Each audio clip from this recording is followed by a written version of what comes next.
Hi there, welcome back to the studio, the cozy cave of complex creations. So today we're going to talk about the rig. What is the rig? Well, the rig is this big wall of knobs and lights and machines you see behind me. But what it actually is an electronic orchestra. Why did I build this thing? You know, it was sort of a combination of passion and addiction and definitely gear lust. That's real. Hardcore gas, for those of you out there that knows what gas is, yeah, hardcore. But you know, I'm seeking help, professional help. So basically I had been in the box, in Logic, on a laptop mostly for, 15 or more years. And around 2016 I got a access virus, which is back there, and I got the Moog Sub 37 down there, and you know, I hadn't had an analog synth in my studio or a hardware synth since way back in the early days when I had a Moog MS-10, old school. So yeah, I started playing with the machines and feeling the vibe, the character of these, you know, music making entities, and I got really excited. And then I saw on the YouTube there's some dudes who are, you know, sequencing machines and beats and a whole bunch of different things together and making songs and jamming out on the fly. And you know, that really deeply appealed to me because the roots of the beginning of music for me was classical guitar and 6 years on drums, playing lots of funk and lots of metal. And yeah, there was nothing more exciting for me than getting in the jam, in the flow state with my mates, in our rehearsal space, and just like being in the music, you know, the spontaneity and all of the minds working together as one. So yeah, working in the box can get a little bit sterile, a little bit lonely, you know. So I've been on a quest to create an organic organism of sound that is very tactile and very hands-on. It's pretty complex, but we'll talk about the routing because I know there's some of you out there that are interested in the way that the signal flow and the MIDI and everything works, so we'll get into that too. And we'll have a little jam and make some sounds. And even though I'm not a synth review guy, I'll probably give you some, you know, some of my own points of view on some of the synths here, what I love about them, what I don't. There's not much I don't love, actually. So yeah, that's it. That's what we're up to today. Hope you enjoy this journey. And this will be a little kind of introduction as well for my Mighty Networks series that I'm doing. I have a Mighty Networks page called Inner Arts. It's at www.innerarts.earth. And basically it's kind of like a Patreon, but it's more community based. So it's free to join up with the community, and everyone there, we just kind of share music and art and funny memes and stuff, just things that inspire us. And so yeah, that's the intention of it. I wanted to build a community that was centered around art and creativity, with the option to pay for some exclusive content that I make. And yeah, it's super cheap. It's like 11 bucks a month, and there's already over about 40 hours of production videos and tips and tricks and stories and stuff. So yeah, this will be a little bit of a taste of what's to come, and get some of you familiar with this way of making music with the machines. And so yeah, in the series I'll be going through making a series of songs, sort of like a live set, like you've seen on my YouTube where I jam out. And we'll be making, yeah, a bunch of songs, and then creating the live performance, recording that, sticking it into the DAW, and mixing it down professionally, mastering it and sending it out to the world. So yeah, if you're excited about that, come on the journey. Sweet. All right then, let's get stuck into the rig, see what we can do.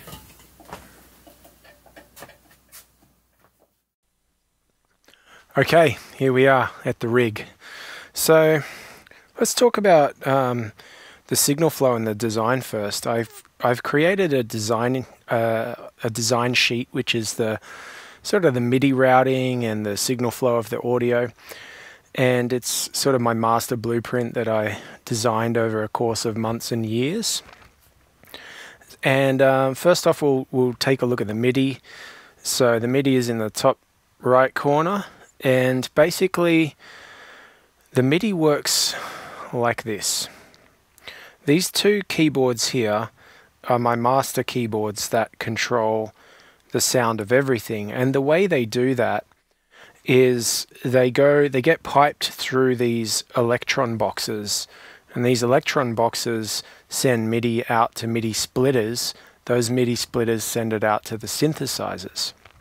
So I also have there's a MIDI hub which takes the USB MIDI and translates it into DIN, so then that can go into these electron machines. So basically I have the ability to play all of my instruments from here.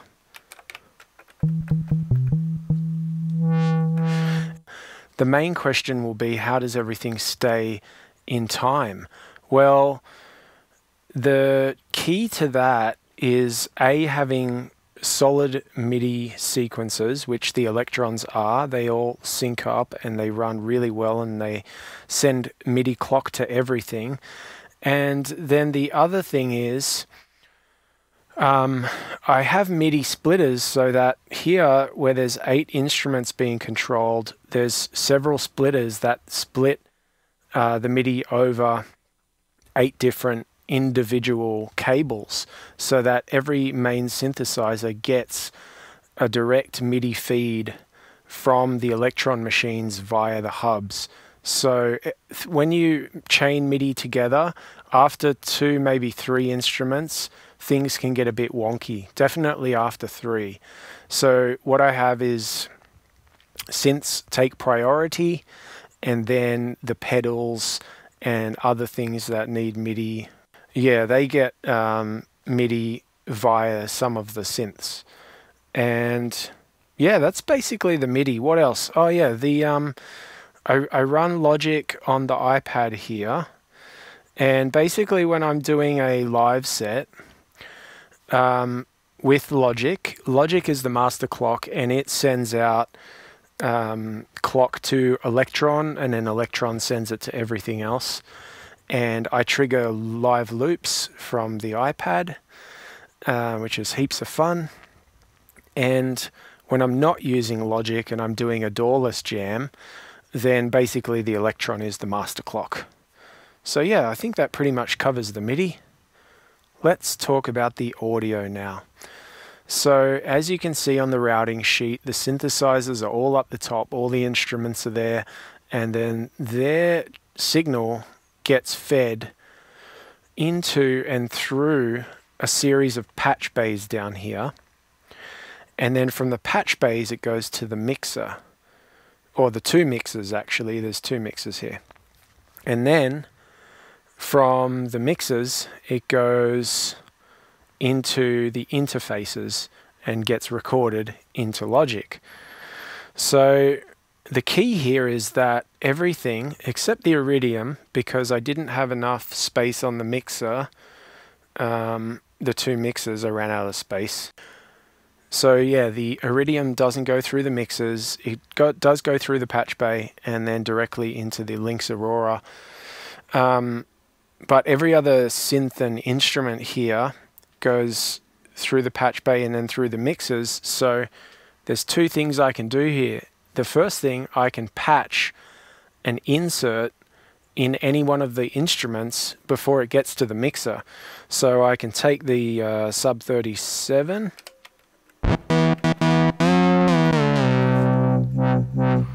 and I could patch a distortion on that. And so I'll take it from Sub 37 and I'll stick it into the hopefully this one's working today. Yeah, there we go.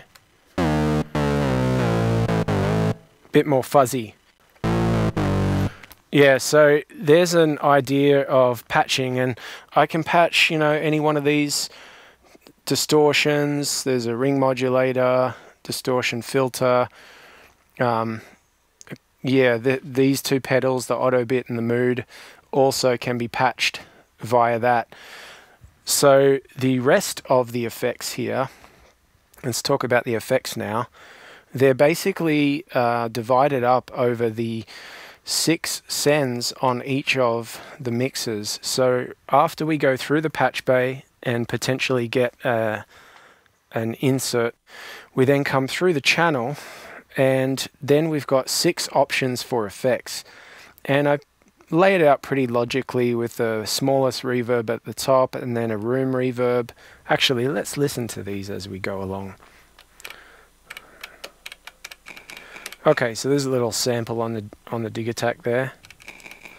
So we go to let's turn all these down, and we've got room reverb.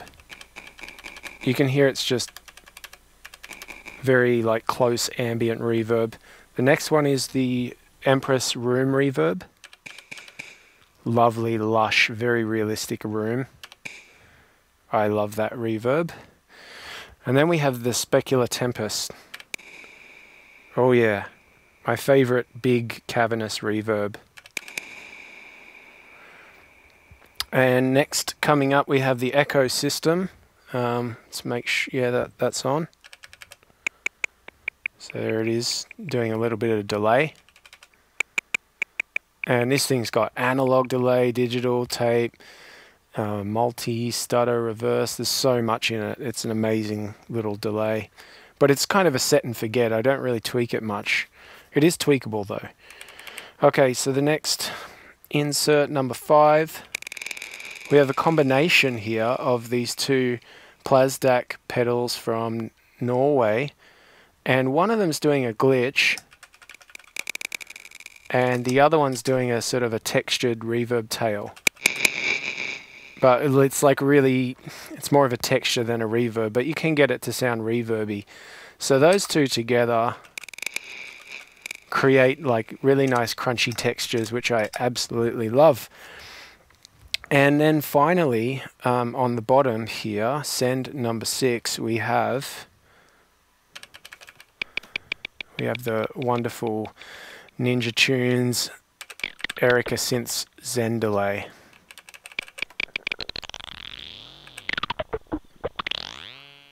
Yeah, so that's like the most fun playable delay ever.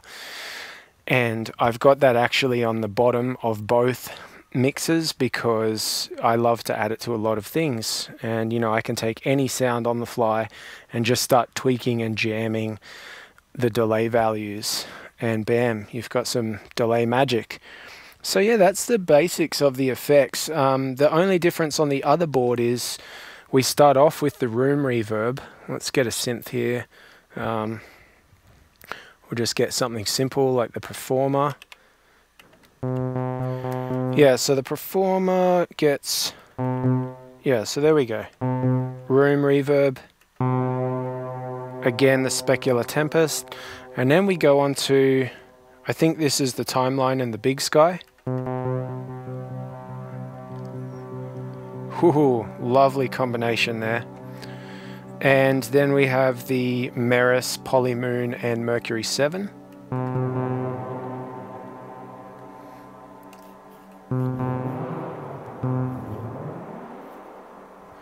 Yeah, lovely, lovely. Yeah, the combining a delay followed by a reverb is just so awesome to get all these different ambient textures. Then the microcosm, it stays only over here on this board because this is where all the melodic stuff happens. All the drums, percussion, and monosynth and bass is over here on the left. So over on the right, we kind of deal with more melodic stuff. And yeah, the microcosm sounds like this. Granular, repeater, delayer, looper, with reverb, filter. It is incredible. You could make entire ambient albums from that one pedal with a sound source. And yeah, then we got the Zen delay again. Groovy. Cool. So that's the basics of the signal flow. You know, all the pedals and effects, they all go, once the signal gets split into them and they do their magic, they go into two different preamps, and those preamps are connected with ADAT into the UAD interfaces. So I have a UAD Apollo, old silver one, a UAD Apollo 8P black one.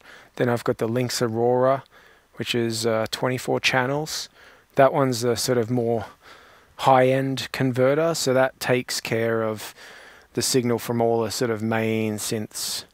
What else?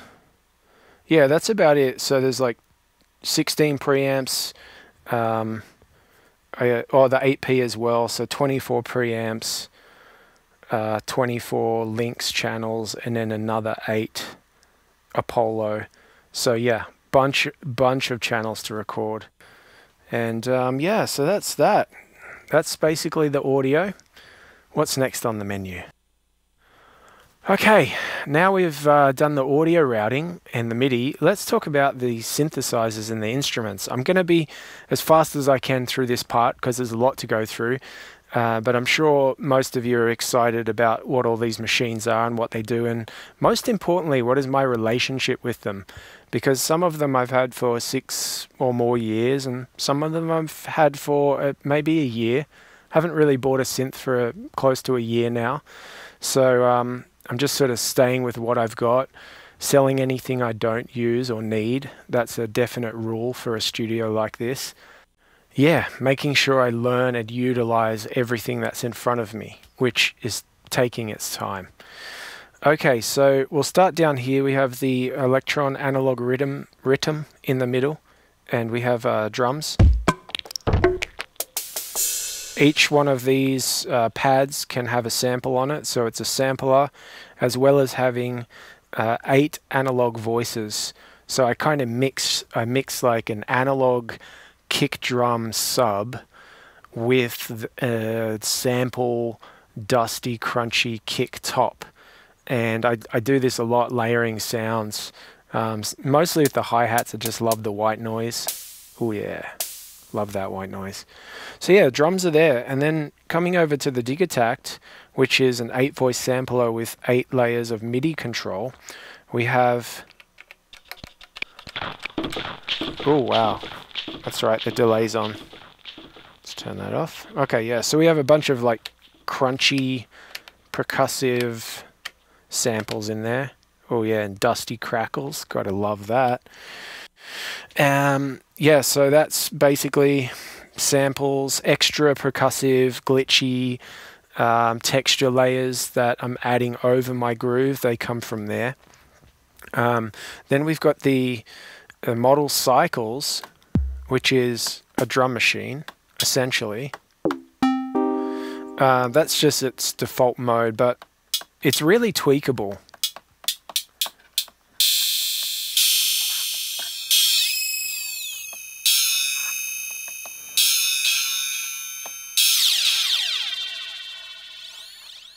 Yeah, you can hear how simple it is to just get hands-on and tweak these things. So this is, I make some really cool, futuristic, weird little textural, glitchy, percussive stuff with this generally. Sometimes I use the synth in it, or the chords voice. But yeah, mostly I'm just looking for really interesting FM textures, atonal, percussive textures with that. Okay, so over to the left here, we have the Digatone, which is a 4-layer FM synth, super powerful.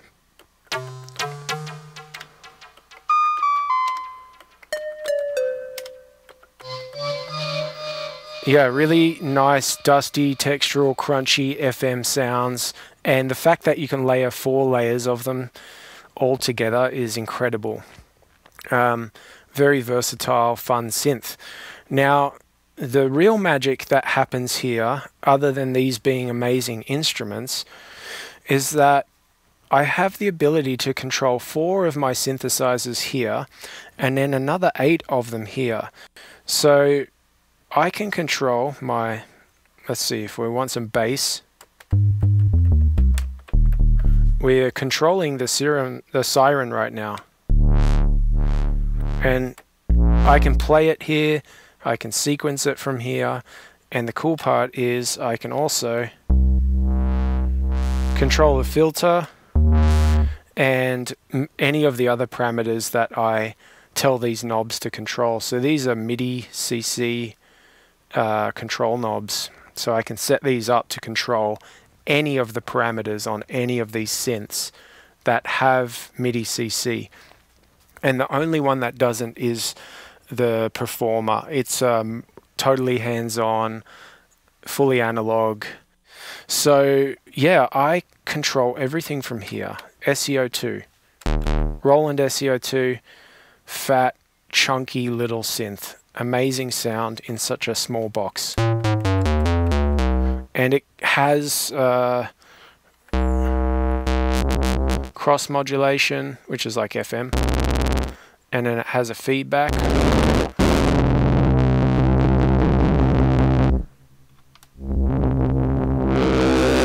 So you can get it super dirty, that one. So yeah, add a little bit of reverb to it. Yeah, if you're looking for a great little analog synth to start off, I highly recommend the SEO2. So I'm still playing the SEO2, and as you're seeing, I'm changing the presets from this box. And that's another key to writing songs is, you know, every single sequence that I make, I can have each note be a different preset, or, you know, if I have a preset for that synth for one song, then when we move to the next song, we get a new preset. So yeah, this makes music creation with machines so versatile using MIDI sequences like this. And Electron aren't the only ones out there, but they're the ones that I've learnt the language of, and I absolutely love them. So then we have the Sub 37, which I reckon is probably my favorite. Let's say this is my favorite analog synth. Just big, beefy analog. So much character. And I have to say that the Access Virus still reigns supreme as my favorite digital polysynth. But we'll get to that one in a moment. Next I have the Anima Pi, I think, or Phi, I don't know. It's a physical modeling synth, and it's awesome. So it does, you know, synthesized versions of instrumental and organic sounds. Like that one's a little bit sort of breathy. Little clarinet. It doesn't have a playable filter on it, so I'm running it through this evil filter here. So yeah, whenever I'm sequencing this, I can play this filter, and I can also crunch it up with this evil fuzz.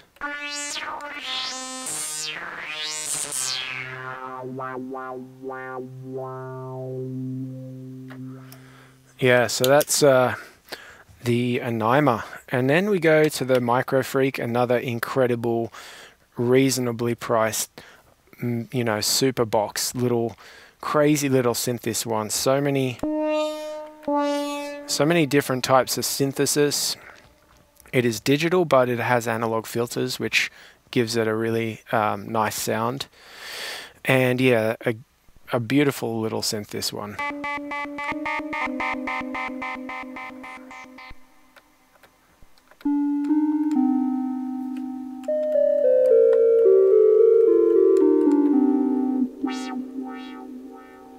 Cool, so that's the Micro Freak, and then the Performer, as I mentioned, totally analog. It's got 4 layers to it. At the moment I'm sequencing or playing 2 of them, and so every time I press a note it cycles between the 2 different voices I have selected, so we can do different waveforms on each one. Oh, we got some weird modulation going on there.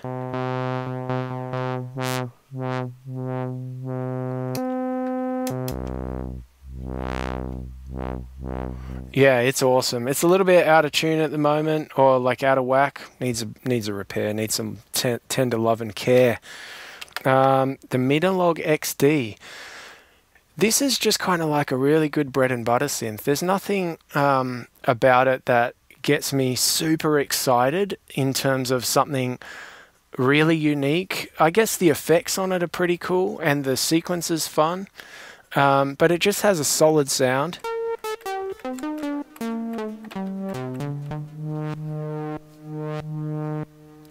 Let's give it a bit of reverb here. Yeah, really tight sounding for an analog synth. It's also got a distortion circuit in there, so we can crunch up the sounds a little bit. Yeah, another awesome synth. And then finally over here is the GR1, which is a granular synth.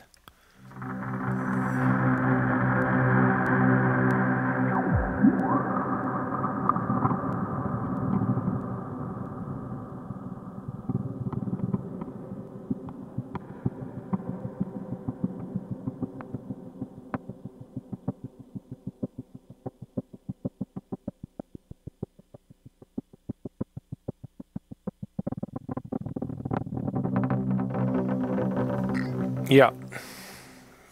If you know granular, you know.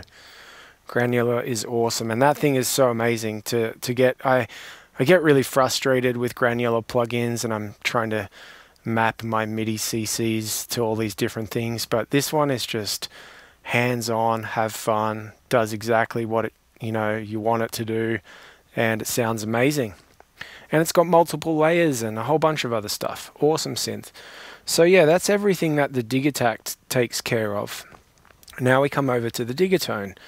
And of course we have the Digatones for FM voices, which I played before, but then we hit MIDI, and now we can go to the Iridium,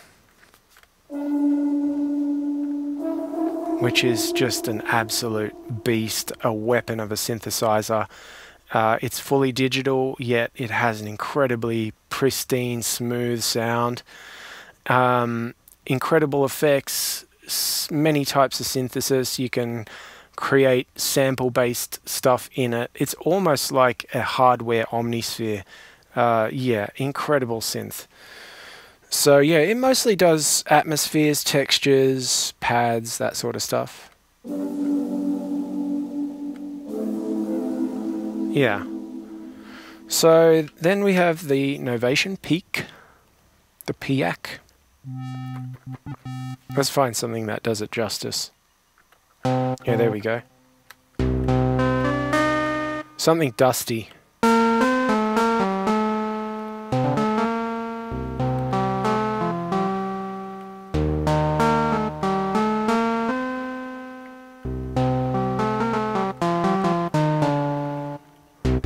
Yeah. Digital oscillators, analog filter, analog distortion, analog overdrive. Yes. And that dust. Layers and layers of dust. Yeah, definitely fun, amazing synth. Have nothing bad to say about that one. Moving on to the Hydra synth. You know, this is one where I'm a little bit on the fence with. I've struggled because overall the sound of this synth is very brittle and digital and kind of cold, and yet it does certain sounds really well. And I use it for a lot of pads and atmospheres, and let's see, and it can do really big sounds. They've added, you know, a warm mode to it to kind of roll off the top. It's a sort of synth that I love it when I put it through some saturation. So I'll stick it through the Neve 542s or the Zulu tape emulator or even the Culture Vulture, and just kind of thicken it up a bit. It's an incredibly powerful synth, and I do confess that I haven't spent enough time getting to know the modulation matrix and the macros.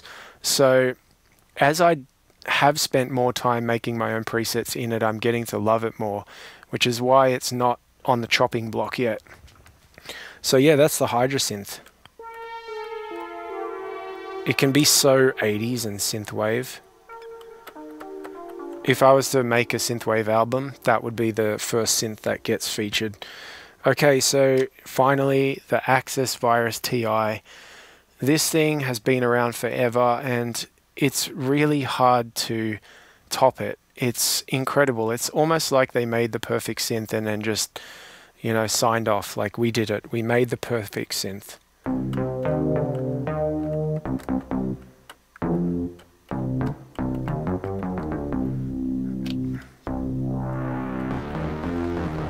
So this synth has a huge amount of presets in it.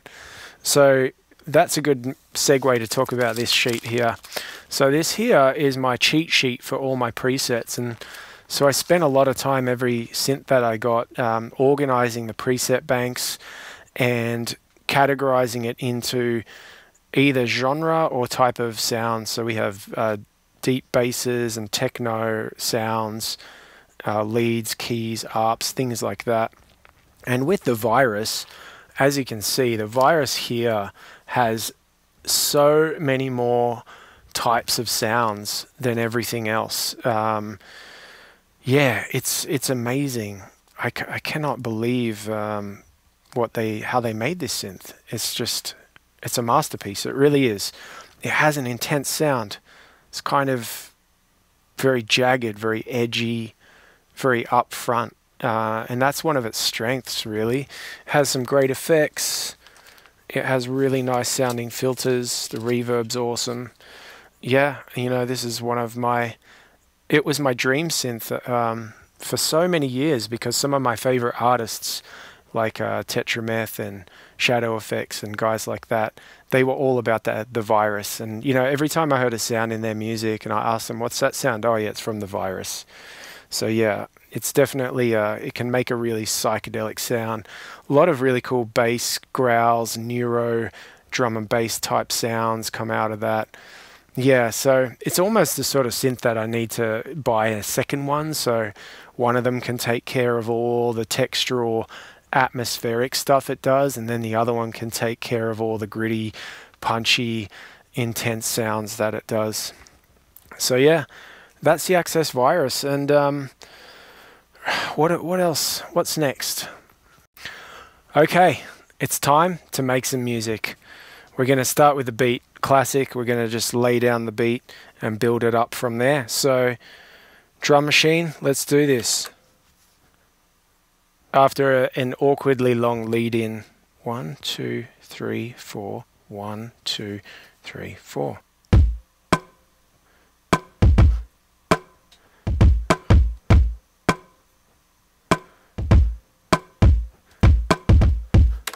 Okay, that's a little something. Let's add some hi-hats and see if we can get some nice accent on them.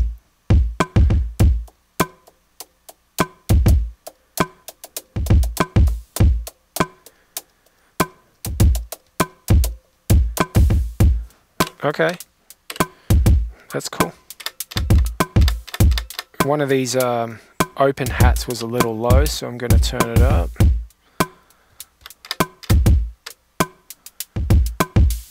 Yeah, there we go. Nice.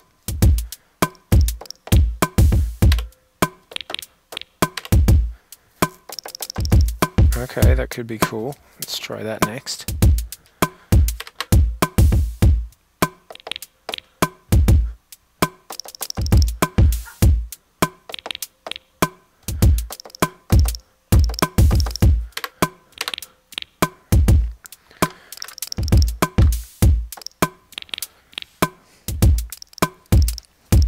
Okay.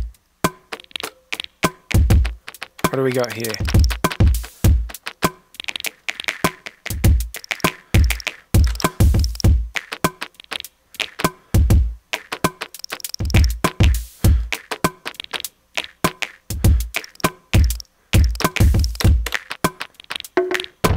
Oh yeah, we got a little percussive stuff here. Okay.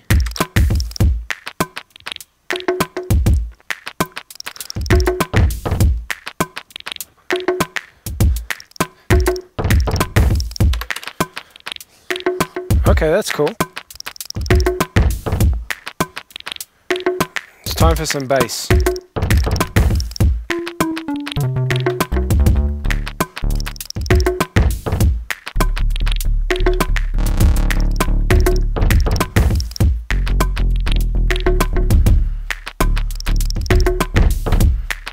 All right.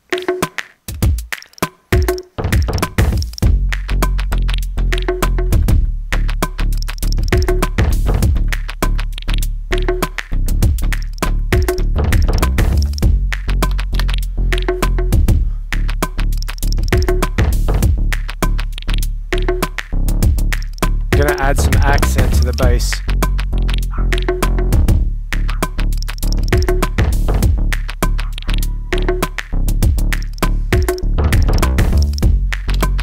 Cool.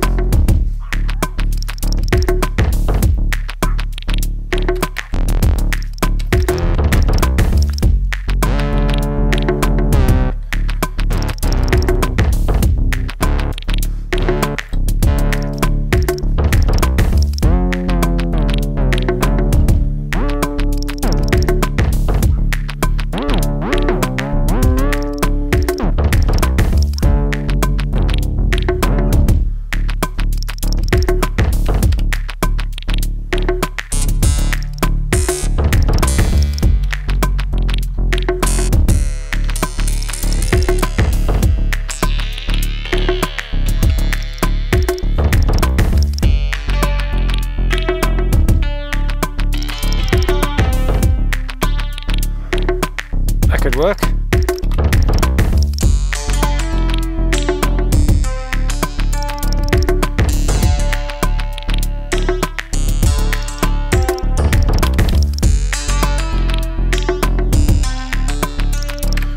Okay, that's cool. The thing about this is it sounds to me like it's not like the first part of the song. It sounds like it's maybe a bridge or something.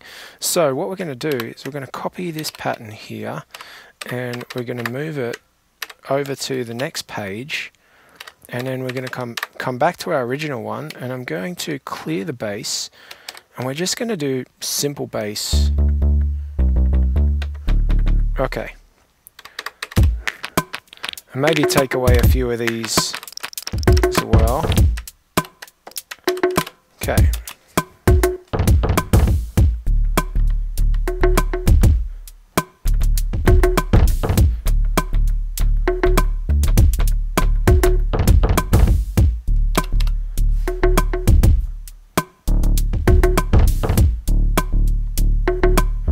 Give a bit of movement to that bass there.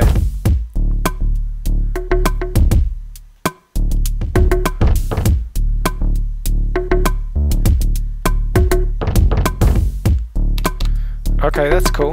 And now, let's go with the Micro Freak. Find something that's sort of good for an ARP.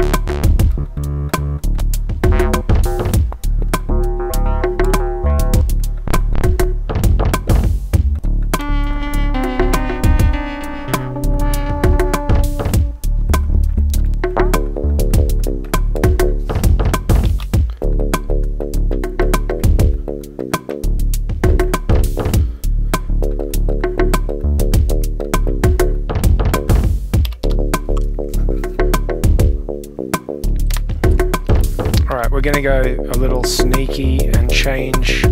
One of the notes was a little off. It was instead of... So we're going to go for sneaky in this first part, kind of a minor. Let's go... Yeah, so it was this one here. We're just going to change it to that note.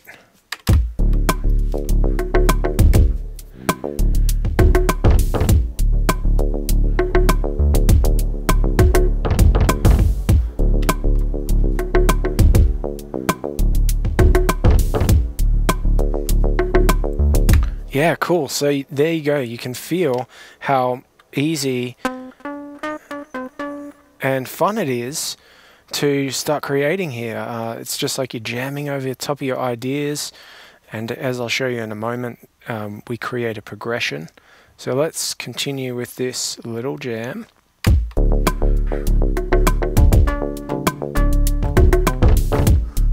Oh, it's a little sneaky right now.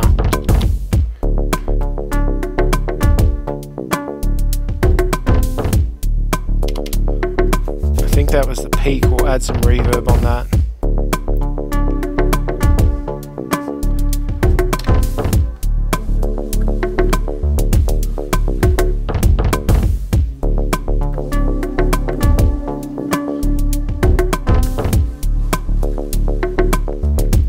Okay, a bit of iridium.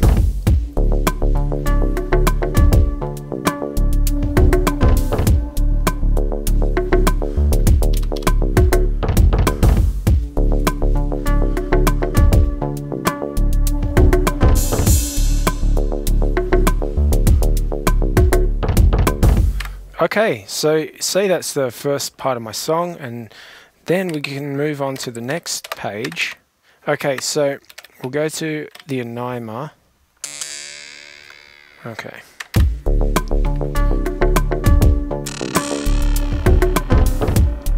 Okay, so we can use, we can use the Anima for a little bit of a lead into the next section.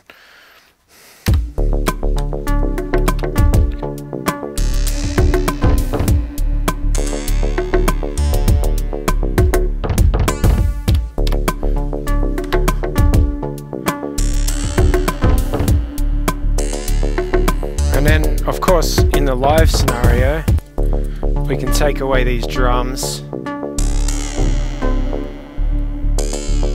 add some effects on the Anima, kind of get it. And then we queue up our next page, and then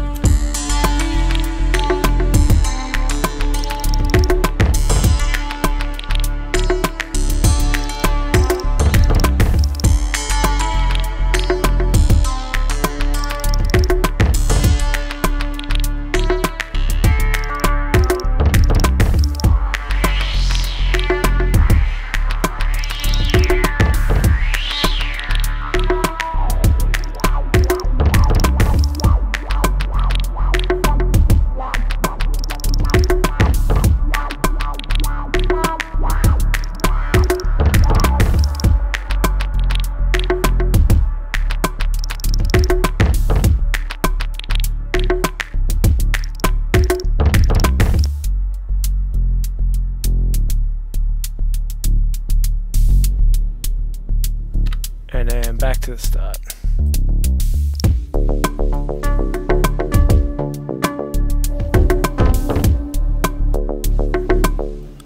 Okay, so that's the song creation.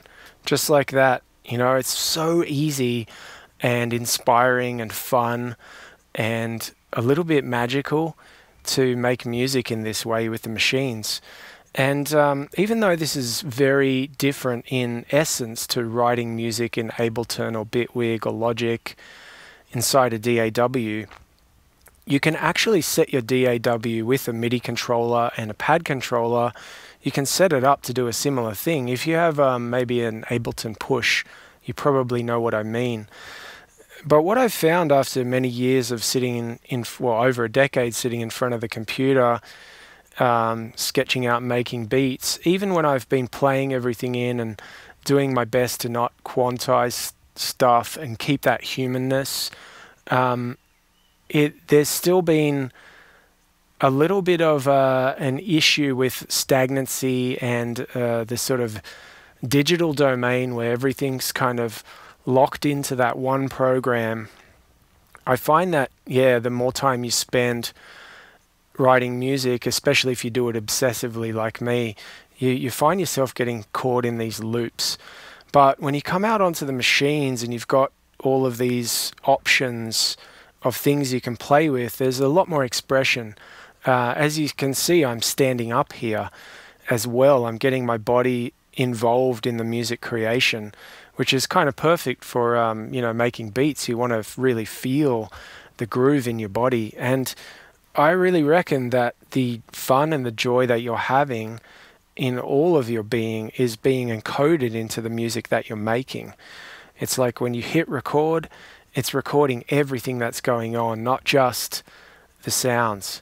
So yeah, it's really something I encourage you to do, to just get as live as possible. And it can just start with a simple MIDI controller and setting yourself up with some loop-based recording in your DAW so that you can start jamming ideas out and then jamming over the jams and finding inspiration through the flow state of connecting with your music.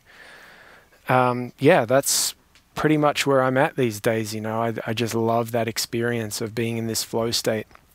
And yeah, what else is there to say? This is how we create. Okay, so yeah, that's about it for today. Let's wrap things up. Wow, that was fun. So yeah, I hope you enjoyed the little journey there on the rig.